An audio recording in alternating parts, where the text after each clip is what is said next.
अपने YouTube channel agriculture by L Chitrawal में स्वागत है। आज का अपना टॉपिक है ऊंट की नस्लें। देखो, ऊंट की नस्लें पढ़ने के लिए अपने को सबसे पहले इसका जूलॉजिकल नेम देखना है। जूलॉजिकल नेम आप बताओगे दो, क्योंकि एक क्या होता है, एक ऊंट होता है एक थुई वाला। कौन सा होता है? एक थुई वाला। और दूसरा ऊंट होता है दो थुई वाला, यानी एक ऊंट के ऊपर एक थुई पाई जाती है और दूसरे ऊंट के ऊपर दो थुई पाई जाती है। तो एक थुई वाला ऊंट और दूसरा आपके कौन सा आ जाता है? एक थुई वाला ऊंट आ जाता है। तो यहाँ पर अपन इनको जूलॉजिकल नेम इनका बताना है। तो देखो, एक थुई वाला जो ऊंट होता है इसका जूलॉजिकल नेम होता है कैमेलस ड्रोमेडेरियस।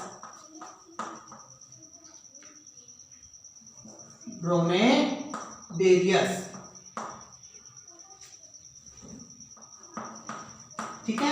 उसके बाद में बात करते हैं अपन दो थुई वाला ऊंट। तो दो थुई वाला ऊंट का यानी अपने पास में बोटनिक जूलॉजिकल नेम होता है कैमेलस बैक्ट्रियंस।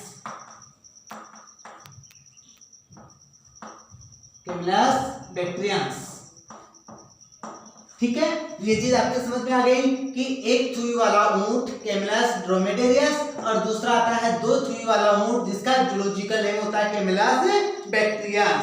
उसके बाद अपन इनकी देखते हैं फैमिली। देखो, इसका जो कुल होता है वो कुल क्या होता है? कैमेलिडी। कुल क्या है? कैमेलिडी। गाय, भैंस, भेड़, बकरी, इनका कुल तो क्या था? बोविडी। लेकिन आपके ऊंट का कुल कौन सा होता है? कैमेलिडी। ठीक है, चलो इसके बाद देखते हैं अपन क्या कहते हैं इसको? रेगिस्तान का जहाज कहते हैं। क्या कहते हैं? रेगिस्तान का जहाज कहते हैं। ऊंट को अपन किस नाम से जानते हैं? रेगिस्तान के जहाज के नाम से जानते हैं। ठीक है, तो ये आपके इसका उपनाम आ गया रेगिस्तान का जहाज। उसके बाद देखिए, जो आपके दो थुई वाला ऊंट है, क्योंकि एक थुई वाला ऊंट तो आपके लगभग सभी क्षेत्र में पाए जाते हैं भारत में, लेकिन दो थुई वाला ऊंट भारत में ओनली कहां पर पाया जाता है? लद्दाख में पाया जाता है। कहां पाया जाता है? लद्दाख में पाया जाता है। क्वेश्चन यहाँ पर बनता है कि दो थुई का ऊंट भारत में कहां मिलता है, तो आपको बताना है कहां पर? लद्दाख में। ठीक है, चलो इसके बाद देखिए नेक्स्ट अपन देखते हैं ऊंट का समूह है। क्या देखते हैं? ऊंट का समूह है। हमने पढ़ा था ऊंट का समूह, जब सारणी पढ़ी थी हमने तब पढ़ा था ऊंट का समूह है। तो क्या कहलाता है? ऊंट का समूह है हर्ड कहलाता है। क्या कहलाता है? हर्ड कहलाता है। उसके बाद जब मैंने जनरल क्या पढ़ाया था? एनिमल पढ़ाया था, तब मैंने आपको बताया था क्या, यानी जो भी आपके गाय, भैंस, भेड़, बकरी, उनका जो पेट होता है वो कितने भागों में विभाजित होता है? 4 भागों में विभाजित होता है। लेकिन ऊंट का जो पेट होता है वो कितने भागों में विभाजित होता है? 3 भागों में ही विभाजित होता है। ये चीज मैंने वहां पर आपको बता दी थी, लेकिन फिर यहाँ पर वापस देखिए इसको, यानी 3 भाग कौन कौन से होते हैं और कौन सा अनुपस्थित होता है। तो आपके कितने यानी अपन ने पढ़े थे कितने? Number 1 rumen. ठीक है, पहला जो भाग पढ़ा रूमेन पढ़ा, उसके बाद में रेटिकुलम पढ़ा, उसके बाद में ओमेजम पढ़ा और उसके बाद में एब ओमेजम पढ़ा।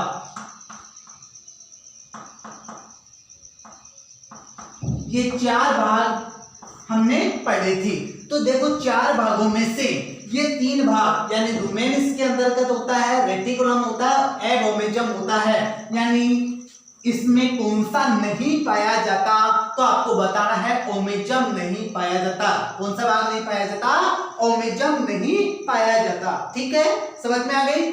चलो इसके बाद देखते हैं नेक्स्ट, जो ऊंट है उस ऊंट का गर्मी में आना क्या कहलाता है, या जिसको अपन कहते हैं ऋतुकाल।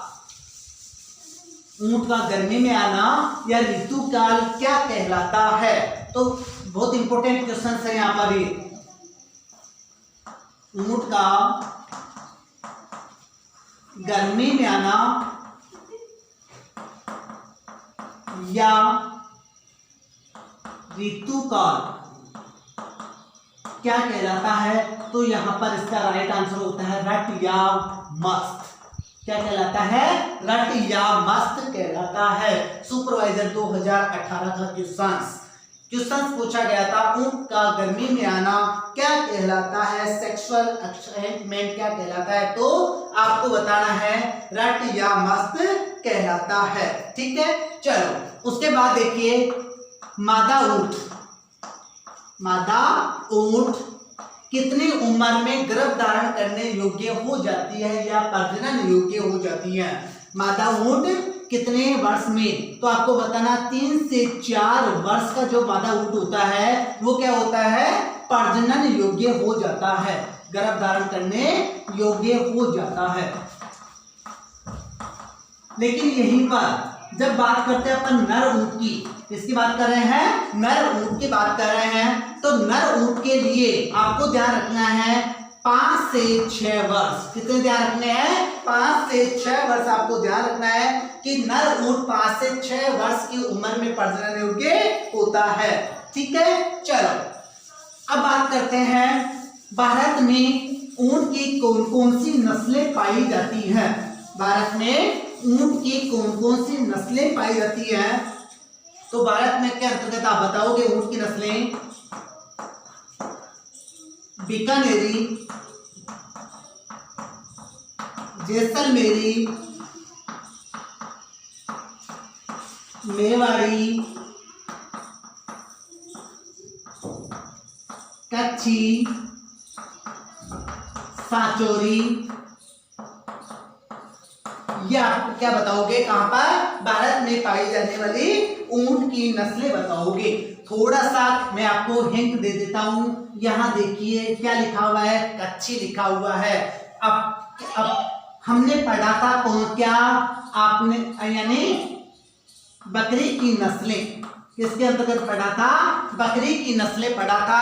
और बकरी की नस्लों के अंतर्गत हमने क्या पढ़ा था, उसकी कच्छी नस्ल पढ़ा था। और ये कच्छी नस्ल किस प्रकार की थी, मांस उत्पादक नस्ल थी। किस प्रकार की थी, मांस उत्पादक नस्ल थी। तो आपको ध्यान रखना है कच्छी नस्ल ऊंट की भी है और बकरी की भी है। ओके, चलो इसके बाद देखिए राजस्थान के लिए, राजस्थान में ऊंट की कौन कौन सी नस्लें पाई जाती हैं, तो राजस्थान के अंतर्गत आप बताओगे बीकानेरी, पहली नस्ल आप कौन सी बताओगे, बीकानेरी नस्ल, जैसलमेरी नस्ल और मेवाड़ी नस्ल, ये 3 नस्लें अपने यहाँ पर राजस्थान में पाई जाती हैं। ओके, चलो इसके बाद देखते हैं ऊंट का शरीर का जो टेम्परेचर होता है, ऊंट के शरीर का जो टेम्परेचर होता है वो किसके द्वारा नियंत्रित होता है, किसके द्वारा नियंत्रित होता है।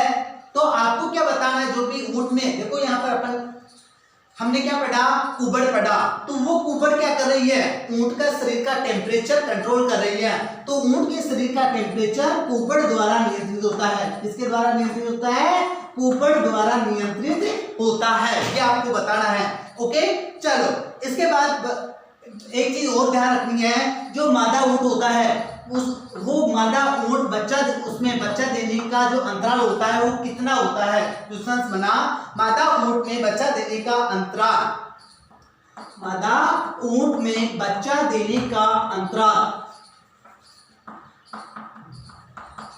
तो ये बच्चा देने का जो अंतराल होता है वो होता है लगभग 2 वर्ष। कितना होता है, 2 वर्ष होता है।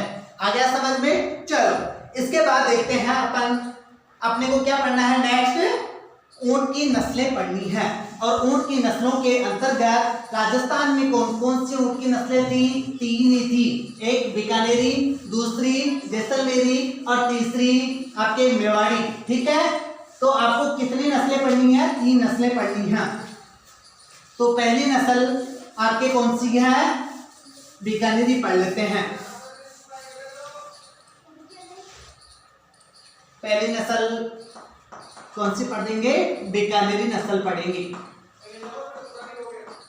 ठीक है, देखो बीकानेरी नस्ल नाम से ही पता चल रहा है बीकानेर, तो इसका जो ओरिजिन पैलेस होगा, मूल स्थान होगा, वो मूल स्थान कौन सा है, बीकानेर। और बीकानेर कहां पर है, राजस्थान में, तो इसका ओरिजिन पैलेस अपने क्या आ गया, बीकानेर राजस्थान आ गया। ठीक है, चलो इसके बाद देखते हैं एक चीज और याद रखोगे आप, या जो बीकानेरी नस्ल है ये किसके क्रॉस से तैयार की गई थी, किसके क्रॉस से तैयार की गई थी? तो आपको बताना है पहली जो नस्ल यानी है वो है सिंध, और सिंध का जो क्रॉस कराया गया वो करवाया गया किसके साथ में? बलूची के साथ में। किसके साथ करवाया गया? बलूची के साथ करवाया गया, और उन दोनों के क्रॉस से अपने को क्या प्राप्त हुई? बीकानेरी नस्ल प्राप्त हो गई। तो क्वेश्चन यहाँ बनता है बीकानेरी नस्ल का संकरण बताइए। ऑप्शन देगा सिंध इंटू बलूची, दूसरा दे देगा सिंध जैसलमेरी, तो आपको ध्यान रखना है सिंध बलूची का क्रॉस है, ठीक है। उसके बाद देखिए शारीरिक विशेषताएं, इसके बाद क्या पढ़ना है? शारीरिक विशेषताएं पढ़नी है। सबसे पहली जो शारीरिक विशेषता बताओगे, शरीर बता दो। शरीर मजबूत व गठीला, शरीर मजबूत व गठीला, अर्थात जो बीकानेरी नस्ल है इसका जो शरीर होता है बहुत ही मजबूत होता है और गठीला होता है, जिसके कारण क्या होता है? ये अच्छी भारवाहक नस्ल मानी जाती है। अभी उपयोगिता में पढ़ेंगे क्या कि बीकानेरी नस्ल क्या है? अच्छी भारवाहक नस्ल है, ठीक है। तो शरीर कैसा होता है? मजबूत और गठीला होता है। इसके बाद आपको बताना है इसका कलर, यानी आपकी बीकानेरी नस्ल है, इस बीकानेरी नस्ल का कलर कैसा होता है? तो कलर कैसा होता है? गहरा भूरा। कैसा होता है? गहरा भूरा, या कुछ कंडीशन में, पहली कंडीशन गहरा भूरा होगा, लेकिन कुछ कंडीशन में काला कलर भी मिल सकता है, कुछ काला कलर लिए हुए भी हो सकता है। तो कलर आपने बताया गहरा भूरा या फिर काला, ठीक है। चलो इसके बाद देखिए एक इसकी इंपॉर्टेंट फिर विशेषता है, और वो इंपॉर्टेंट विशेषता ये है कि इसका जो सिर होता है उस सिर के ऊपर, यानी जो आंखें होती है उन आंखों के ऊपर एक गड्ढा पाया जाता है, आंखों के ऊपर एक गड्ढा पाया जाता है। इसको अपन क्या कहते हैं? स्टोप के नाम से जानते हैं। आंखों के ऊपर एक गड्ढा पाया जाता है,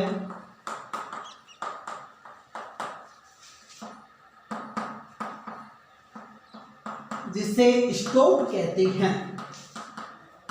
क्या कहते हो आप? स्टोप कहते हैं, ठीक है। तो यहां पर आपके क्वेश्चंस जो बना वो ये बन सकता है कि स्टोप किस नस्ल में पाया जाता है? तो आपको बताना है स्टोप किस में पाया जाता है? बीकानेरी नस्ल में पाया जाता है। और स्टोप के लिए मैंने आपको बता दिया है स्टोप होता क्या है। इसकी जो भी आंखें होती है उन आंखों के ऊपर एक गड्ढे नुमा संरचना पाई जाती है, उस गड्ढे नुमा संरचना को क्या कहते हैं? स्टोप कहते हैं, ठीक है। उसके बाद देखिए नेक्स्ट विशेषता में इसके जो पिछले पैर होते हैं वो पिछले पैर क्या होते हैं? कमजोर होते हैं। किस प्रकार के होते हैं? कमजोर होते हैं। तो इसका जो विशेषता है वो बता दीजिए। अगले पैरों की अपेक्षा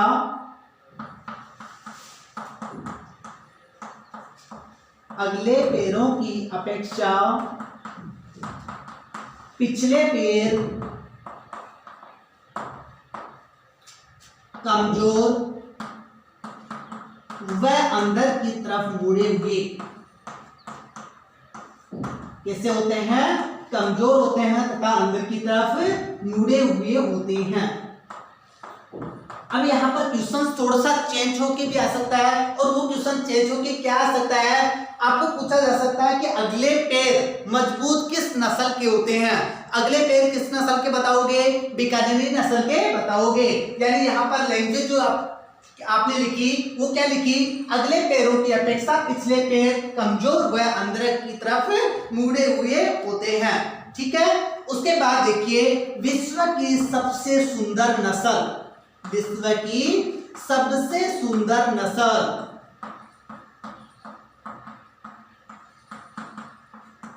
ऊंट की नस्लों की यदि बात की जाए तो सबसे सुंदर नस्ल कौन सी है? बीकानेरी नस्ल है। कौन सी है? बीकानेरी नस्ल है।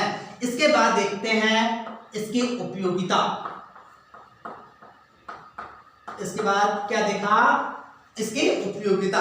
देखो ये चीज पहले ही बता दी मैंने ये क्या है, एक अच्छी बहरवाहक नस्ल है। क्या है, एक अच्छी बहरवाहक नस्ल है। तो आप बता दीजिए यहाँ पर सर्वोत्तम बहरवाहक नस्ल, सर्वोत्तम बहरवाहक नस्ल। ठीक है, आ गया समझ में। बिगनरी नस्ल के अंतर्गत कोई भी यदि दिक्कत हो तो आप पूछ लीजिए। इसके बाद देखते हैं नेक्स्ट जैसलमेरी नस्ल।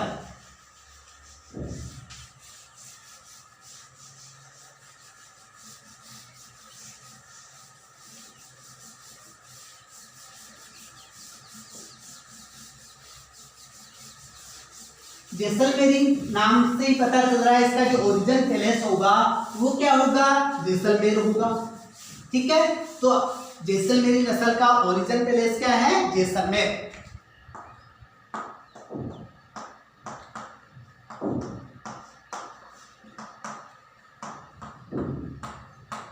ये चीज आपने एक चीज तो ये बताई। इसके बाद आप दूसरी चीज आप और कह सकते हो, पाकिस्तान का सिंध प्रांत। कहाँ का, पाकिस्तान का जो सिंध प्रांत है वो पाकिस्तान का सिंध प्रांत भी क्या माना जाता है, जैसलमेर नस्ल का ओरिजिन पैलेस माना जाता है। पाकिस्तान का सिंध प्रांत। ठीक है, चल इसके बाद देखते हैं इसकी विशेषताएं।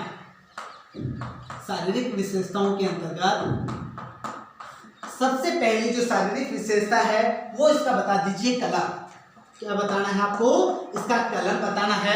तो कलर देखो, बीकानेरी नस्ल का जो कलर था वो क्या था, गहरा भूरा। कैसा था, गहरा भूरा था। यहां बताना आपको हल्का भूरा। कैसा बताना है, हल्का भूरा। वहां था गहरा भूरा और यहां पर क्या आ गया, हल्का भूरा आ गया। इसके बाद हाँ, एक चीज मैं बताना भूल गया, बीकानेरी नस्ल की ऊंचाई। बीकानेरी नस्ल की ऊंचाई आपको पूछ सकता है, तो वहां पर आप बताओगे 10 से 12 फीट। जो उसकी कुबड़ होती है, उस कुबड़ तक उसकी ऊंचाई कितनी होती है, 10 से 12 फीट होती है। किसकी, बीकानेरी नस्ल की। और यहां पर आपको बताना है जैसलमेरी नस्ल के अंतर्गत इसकी ऊंचाई 7 से 9 फीट कितनी होती है, 7 से 9 फीट। यहां पर 10 से 12 फीट थी और यहां पर कितनी है, 7 से 9 फीट है। ठीक है, इसके बाद इसका जो शरीर होता है वो छोटा और पतला होता है। शरीर कैसा होता है, छोटा व पतला। नेक्स्ट विशेषता के अंतर्गत याद करो थोड़ा कम, यानी किसके अंतर्गत देखो, एक चीज आप ध्यान रखना है कि आपको क्या, बीकानेर नस्ल में मैंने क्या बताया आपको कि स्टोक पाया जाता है। आप यहां बता दीजिए स्टोक नहीं पाया जाता। क्या नहीं पाया जाता, स्टोक नहीं पाया जाता। तो क्वेश्चन फिर आपके बन जाता है कि किस नस्ल में स्टोक पाया जाता है और किस नस्ल में स्टोक नहीं पाया जाता। तो यहाँ जैसलमेर में स्टोक नहीं होता है। और स्टोक के बारे में ये चीज बताती कि स्टोक होता क्या है, आंखों के ऊपर एक गड्ढे नुमा संरचना पाई जाएगी, उसको क्या कहा जाएगा, स्टोक कहा जाएगा। ठीक है, इसके बाद देखते हैं इसकी नेक्स्ट शारीरिक विशेषता के अंतर्गत आंखें। आंखें क्या होती है, चमकीली होती हैं। पहली कंडीशन आंखों की क्या होती है, चमकीली। आंखें चमकीली तथा सिर के अनुपात में बड़ी। सिर के अनुपात में बड़ी। आंखें क्या होती है, चमकीली होती हैं तथा सिर के अनुपात में क्या होती है, बड़ी होती है। यानी आंखों का और जो सिर का अनुपात देखा जाए उसकी कंडीशन में क्या होता है, इसकी आंखें बड़ी होती है। ठीक है, चलो इसके बाद देखते हैं तलवों की बात कर लेते हैं। तो जो इसके तलवे होते हैं वो तलवे क्या होते हैं, छोटे होते हैं। पहली कंडीशन तलवों की क्या होती है, छोटापन होता है। तो तलवे छोटे व हल्के, और तलवे छोटे व हल्के होने के कारण ये क्या होता है, रेगिस्तान में आसानी से चल जाता है। अर्थात अब बात करेंगे इसकी उपयोगिता की। तो उपयोगिता में जो इसकी उपयोगिता बताओगे वो बताओगे सवारी के लिए प्रसिद्ध। किसके लिए प्रसिद्ध है, सवारी के लिए प्रसिद्ध। जैसलमेरी नस्ल सवारी के लिए ही जानी जाती है। यानी आपको बारहवाग नस्ल के सर्वोत्तम बारहवाग नस्ल के रूप में बीकानेर नस्ल बताना है और सवारी के लिए आपको बताना है जैसलमेरी नस्ल। इसके अलावा आप बता दो सेना के द्वारा प्रयोग में लिया जाने वाला ऊंट, सेना के द्वारा प्रयोग में लिया जाने वाला ऊंट, सेना के द्वारा प्रयोग में लिया जाने वाला ऊंट कौन सा है? जैसलमेरी है, यानी बीएसएफ के द्वारा यूज में लिया जाता है। और बीएसएफ के द्वारा कौन सा यूज में लिया जाता है? जैसलमेरी नस्ल यूज में लिया जाता है। ठीक है, चलो इसके बाद आते हैं अपने को कहां चलना है? नेक्स्ट मेवाड़ी नस्ल के अंतर्गत।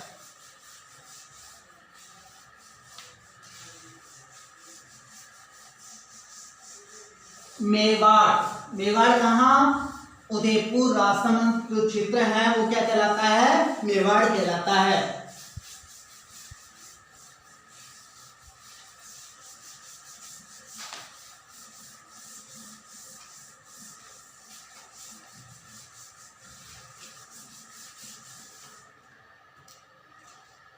कौन सी नस्ल आ जाती है नेक्स्ट?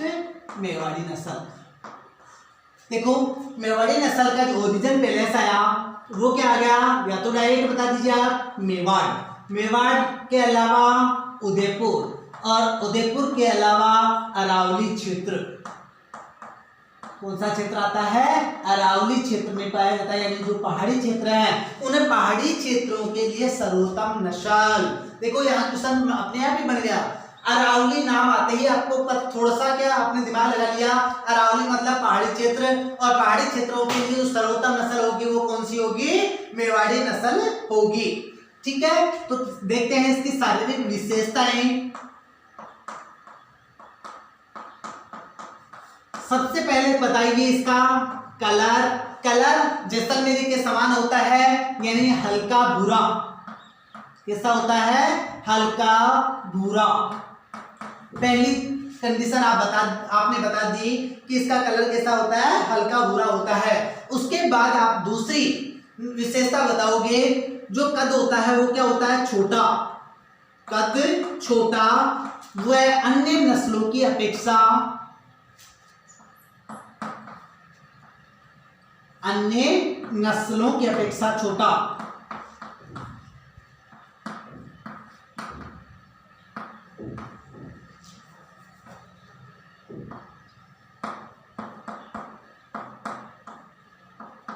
ठीक है, अन्य नस्लों की अपेक्षा छोटी नस्ल कौन सी है? मेवाड़ी नस्ल होती है। उसके बाद देखिए इसके तलवे बात करें, पैर छोटे, पैर कैसे होते हैं? छोटे होते हैं। छोटी नस्ल है, पैर छोटे होंगे। तलवे कैसे होते हैं? कठोर होते हैं। तलवे कैसे होते हैं? कठोर होते हैं। तलवे कठोर होंगे, क्यों होंगे? क्योंकि ये पहाड़ी क्षेत्रों में आसानी से चल पाएगा, वरना तलवे क्या होंगे? हल्के होंगे, तो पहाड़ी क्षेत्रों के लिए उपयुक्त नहीं माना जाएगा। तो पहाड़ी क्षेत्रों के लिए उपयुक्त है, इस वजह से इसके तलवे क्या होते हैं? कठोर होते हैं। उसके बाद नेक्स्ट विशेषता के अंतर्गत बताइए, इसका जो नीचे वाला होठ होता है, कौन सा होठ? नीचे वाला होठ। नीचे वाला होठ क्या होता है? कुछ लटका हुआ मिलता है। कैसा होता है? कुछ लटका हुआ मिलता है या गिरा हुआ होता है। गिरा हुआ या गिरा हुआ शब्द न आके फिर आपके पास में दूसरा शब्द क्या आ सकता है? लटका हुआ। तो आपको क्या बताना है? होठ किसका लटका हुआ है? मेवाड़ी नस्ल का लटका हुआ है। ठीक है, शरीर के ऊपर क्या होते हैं? सघन बाल होते हैं। शरीर पहली चीज तो जो इसका जो शरीर होता है वो क्या होता है? सख्त होता है, यानी कठोर होता है। और उसके बाद में दूसरी कंडीशन, उसके ऊपर क्या होता है? सख्त बाल होते हैं। शरीर सख्त व सघन बाल। शरीर के ऊपर क्या होगा? यानी शरीर कैसा होगा? सख्त होगा, कठोर होगा, और उसके ऊपर क्या होंगे? सघन बाल पाए जाएंगे। ठीक है, चलो देखते हैं इसकी नेक्स्ट उपयोगिता। पहले ही बता चुका मैं पहाड़ी क्षेत्रों के लिए कैसा है? उपयुक्त है। और पहाड़ी क्षेत्रों में क्या होगा? बाहरवाग के रूप में इसको यूज में लिया जाएगा। तो पहाड़ी क्षेत्रों में